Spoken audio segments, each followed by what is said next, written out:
Bismillah, assalamualaikum. Tim Cerita Emak mengisahkan, Tony FS membacakan. Berdasarkan kisah nyata, aku mau dijadikan tumbal pesugihan ketek oleh keluargaku sendiri. Narasumber Mbok In dan Mama Emak. Dan sebelum kita masuk ke selengkapnya, saya harus berdoa dulu ya. A'udzu bikalimatil hitamati min syarri ma khalaq. Bismillahirrahmanirrahim. Allahumma sholli ala sayyidina Muhammad sallallahu alaihi wasallam. Ini dia selengkapnya pesugihan ketek.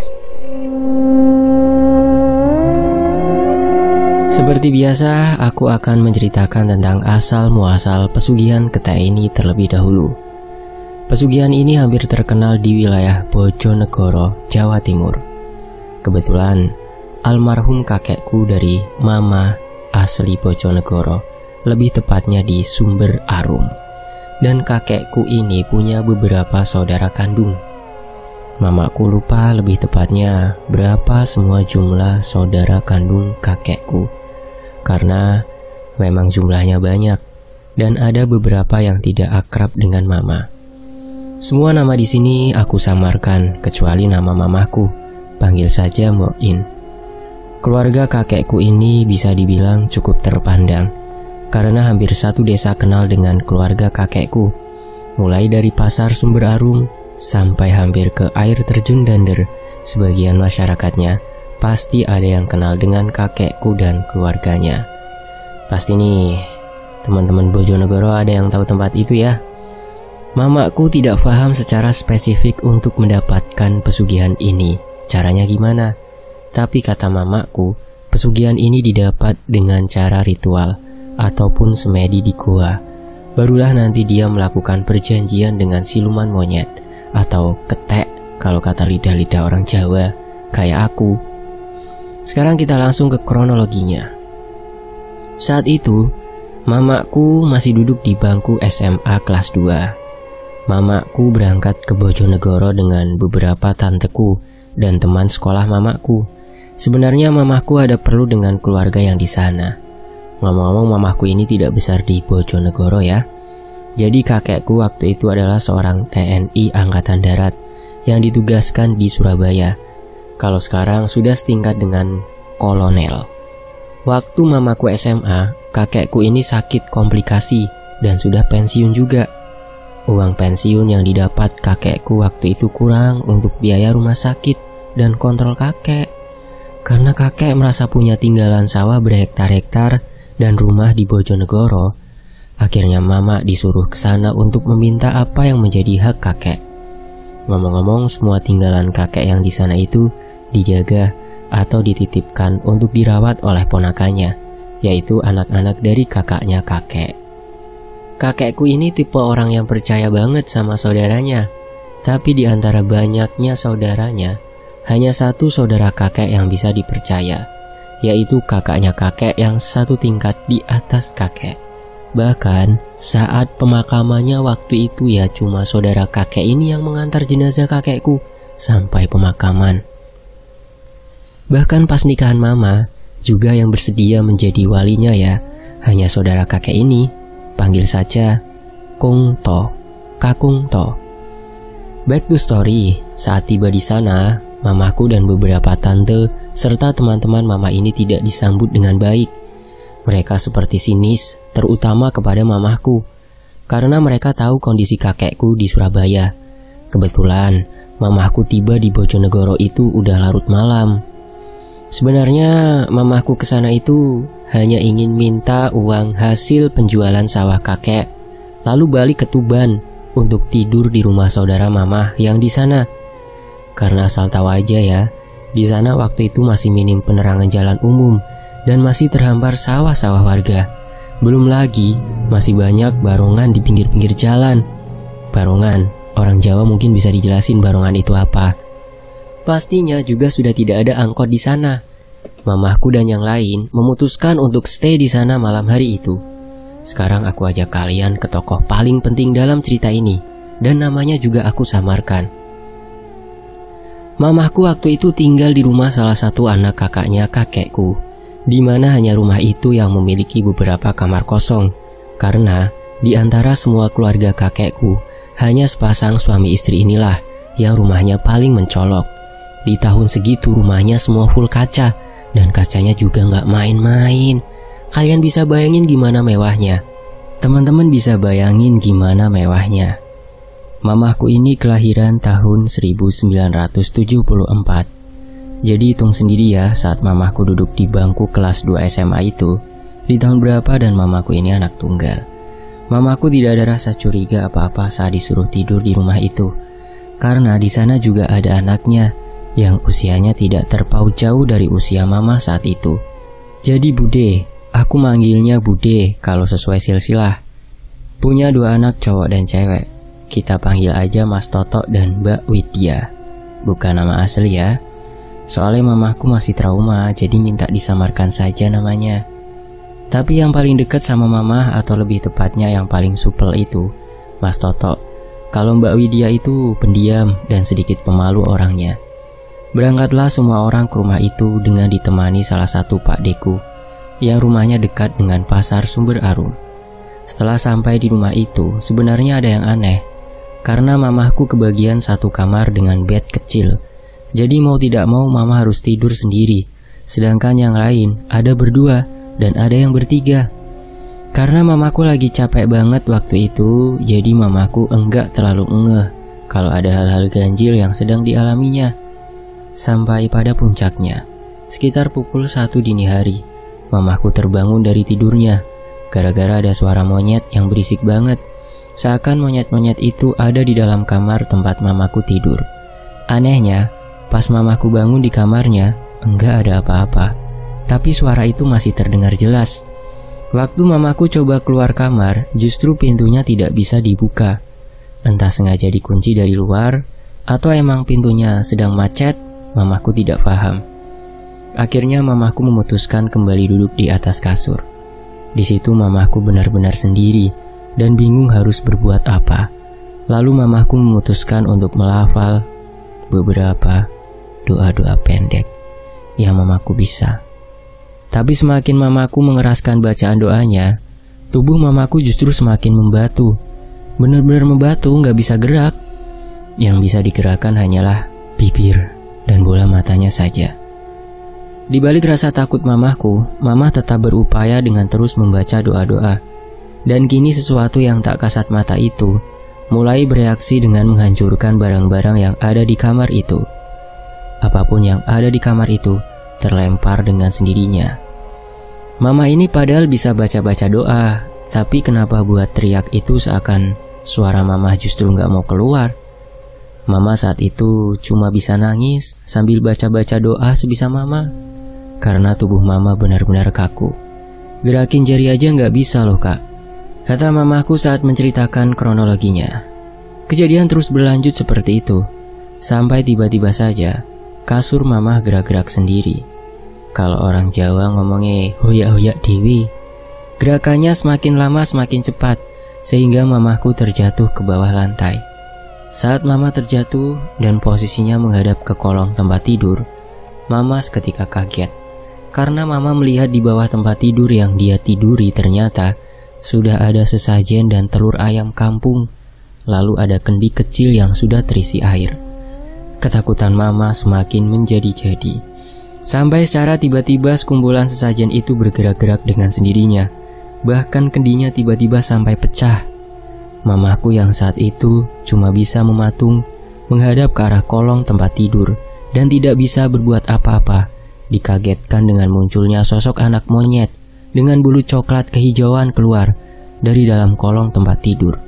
Entah dari mana asal monyet itu. Monyet itu semakin lama jaraknya semakin dekat dengan mama. Saat monyet itu posisinya sudah benar-benar dekat dengan mama, monyet itu mulai menjilati wajah mama. Mama yang saat itu merasa jijik dan setengah syok hanya bisa pasrah. Tapi Allah masih berkehendak baik. Tak lama terdengar bunyi azan subuh berkumandang. Saat mendengar azan, monyet itu seperti ketakutan dan kalang kabut sampai membenturkan tubuhnya ke dinding sebelum akhirnya menghilang entah kemana. Di saat itu juga tubuh mama sudah bisa digerakkan kembali. Mama langsung pergi keluar kamar sambil berteriak minta tolong. Otomatis, orang yang ada di rumah itu semua keluar dari kamar masing-masing. Mamaku yang melihat budeku keluar dari kamar langsung marah-marah. Mamaku merasa tidak terima diperlakukan seperti itu. Tapi semua orang hanya menganggapnya sedang mimpi buruk. Mamaku mengajak semua orang ke dalam kamar yang dia tempati. Mama merasa tidak terima karena omongannya hanya dianggap guyonan. Anehnya, saat Mama masuk, kamar yang awalnya berantakan tiba-tiba menjadi rapi kembali. Dan pada saat Mama melihat ke kolong tempat tidur, ternyata di sana tidak ada apa-apa. Wow, secepat itu menghilang. Karena gak mungkin mamaku halu. Aku paham betul mamaku seperti apa. Tapi mamaku saat itu tidak sengaja menemukan bulu seperti rambut, tapi agak sedikit tebal dan berwarna coklat kehijauan. Mamaku langsung berpikir, mungkinkah itu bulu monyet? Setelah kejadian itu, mamaku langsung masuk ke kamar lain dan bergabung dengan tanteku. Singkat cerita, hari telah pagi. Perasaan mamaku masih campur aduk. Setelah sarapan, mama langsung memutuskan to the point meminta uang kakek, lalu kembali ke Tuban sebelum pulang ke Surabaya. Karena mamaku sudah tak tahan berada di rumah itu. Seperti ada yang aneh tersimpan rapat di rumah itu.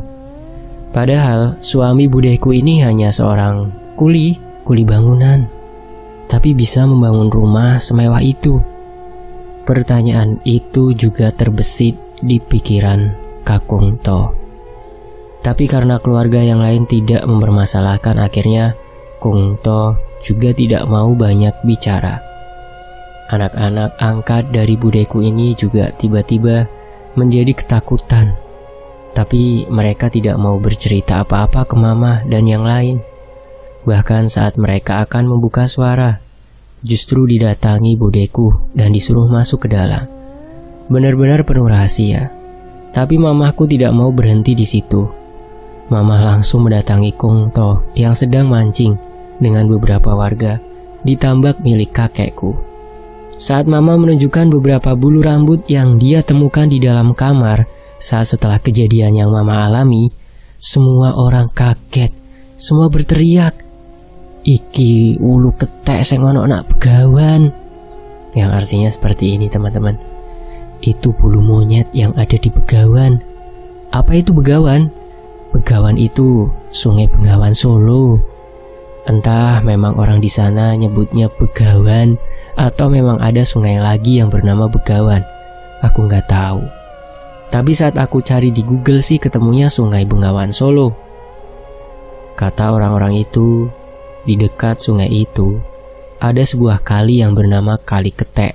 Dan kalau tidak salah ada jembatannya. Bahkan kalau teman-teman cari di Google, pasti ada blog yang mengungkap misteri-misteri di balik jembatan dan sungai tersebut. Kembali ke cerita. Mendengar hal itu bingung, lalu Kung To cerita. Di kali itu, di Kali Ketek itu, terkenal banget ada mitos tentang monyet jadi-jadian yang selalu jadi sasaran orang-orang yang ingin melakukan pesugihan untuk mendapatkan kekayaan dengan cara instan. Makanya orang sekitar bilang kalau itu adalah pesugihan Kali Ketek. Tapi pesugihan itu harus memberikan tumbal nyawa, dan yang akan dijadikan tumbalnya pun pilihan, yaitu hanya anak pertama dan anak tunggal.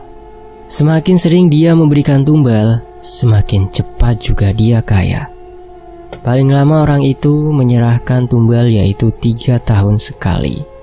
Biasanya jika anak kandungnya sudah ditumbalkan, dia akan menumbalkan anak lain yang masih sedarah dengan dirinya. Yang jelas hanya anak pertama atau anak tunggal. Di luar itu tumbalnya tidak akan berfungsi. Orang-orang yang melakukan pesugihan itu biasanya harus bersemedi semalaman sampai dia bisa bertemu dengan siluman tersebut. Barulah dia bisa membuat perjanjian. Begitu pula dengan tempo tumbal yang akan diberikan. Jangka waktunya juga akan disepakati di awal saat dia melakukan transaksi dengan siluman tersebut. Dan jika mereka tidak memberikan tumbal di waktu yang sudah disepakati, maka yang akan diambil adalah orang yang melakukan pesugihan tersebut. Lagi-lagi Mama dibuat kaget dengan pertanyaan dari Kungto. Saat Kungto bertanya di mana Mama mendapatkan bulu itu, akhirnya Mama menceritakan dan membuat Kungto kaget. "Untung In, kowe sek selamat," kata Kungto yang artinya, "Untung In, kamu masih selamat." Tapi Kungto bilang kepada warga yang saat itu mancing dengannya untuk tidak main hakim sendiri. Akhirnya Kungto memutuskan untuk membicarakan hal ini secara kekeluargaan. Tapi saat semua keluarga berkumpul di rumahnya, budeku ini tidak mau mengaku sama sekali. Jadi Kungto dan yang lain juga tidak bisa memaksa. Karena hari sudah semakin siang, Mamaku memutuskan untuk langsung mengambil uang kakek dan balik ke Tuban. Tapi kurang ajarnya, semua tinggalan kakekku dijual tanpa izin, dan Mama hanya dikasih uang 1 juta untuk hektar-hektar tanah itu dan rumah milik kakekku. Ya Allah, katanya sisa uangnya adalah hadiah. Padahal kakekku sama sekali tidak memberikan sedikit pun tinggalannya kepada budeku ini. Cuma nitip. Saat uangnya diminta, ternyata uangnya sudah dipakai untuk menebus suaminya yang katanya masuk penjara 3 kali karena judi dan hampir membunuh orang. Semua keluarga kaget tidak bisa bicara apa-apa. Seakan semua tinggalan kakekku dihak milik secara sepihak, padahal harusnya semua itu menjadi hak mamahku. Sampai akhirnya kakekku meninggal dunia beberapa hari sebelum mamaku menikah karena beban pikiran juga.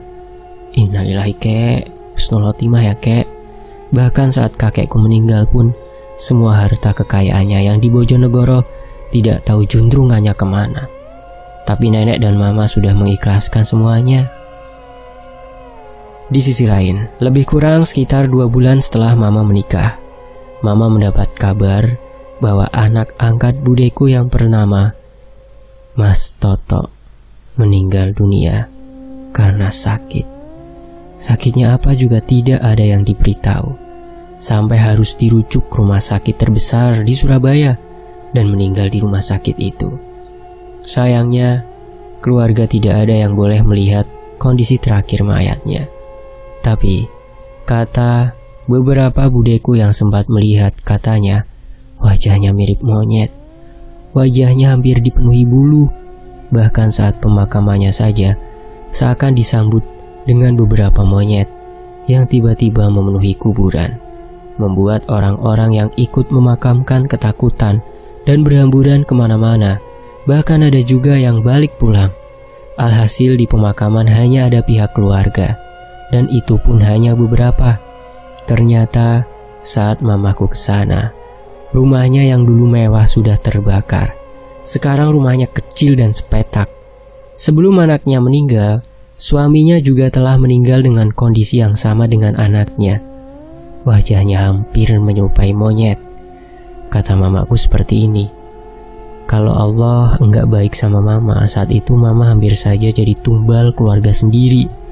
Menurut info yang tim emak dapat, semua korban pesugihan arwahnya akan jadi monyet dan terkurung di sekitaran kali ketek tersebut dan bercampur dengan monyet yang benar-benar asli hewan.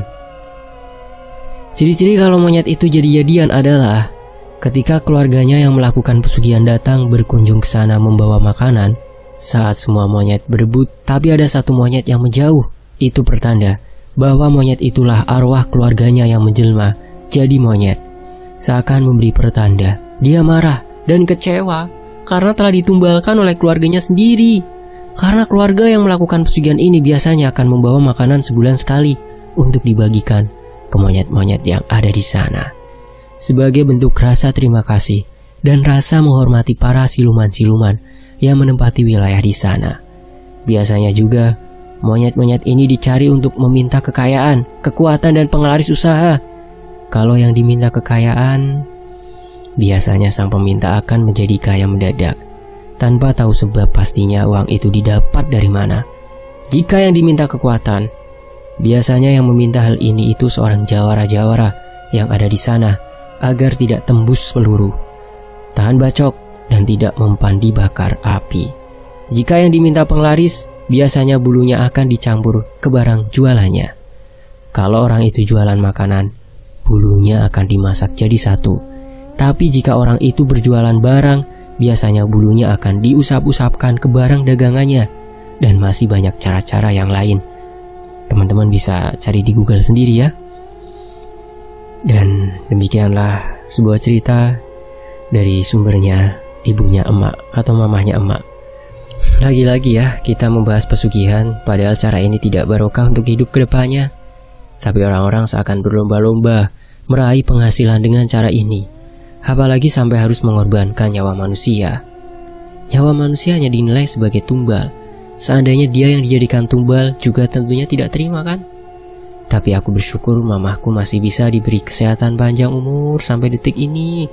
Dan justru berbalik menyerang keluarga budeku sendiri. Untuk informasi ya teman-teman, semua anak pertama saudara-saudara mama yang di Bojonegoro semua sudah meninggal dengan cara yang aneh-aneh. Bahkan ada satu keluarga yang mungkin dijadikan tumbal. Kelihatan jelas perwujudannya, benar-benar seperti monyet. Memang kuasa Allah itu luar biasa, terlepas dari apapun yang mereka berbuat. Aku mewakili semua keluarga juga mendoakan yang terbaik untuk mereka semua. Sekarang budeku ini sudah tua dan hidup sendiri di rumah petaknya. Karena Mbak Widya harus ikut suami ke Kalimantan, karena dapat giliran tugas dinas di sana. Keluarga juga bergantian mengurusnya. Tapi tidak ada yang mau tinggal di rumahnya.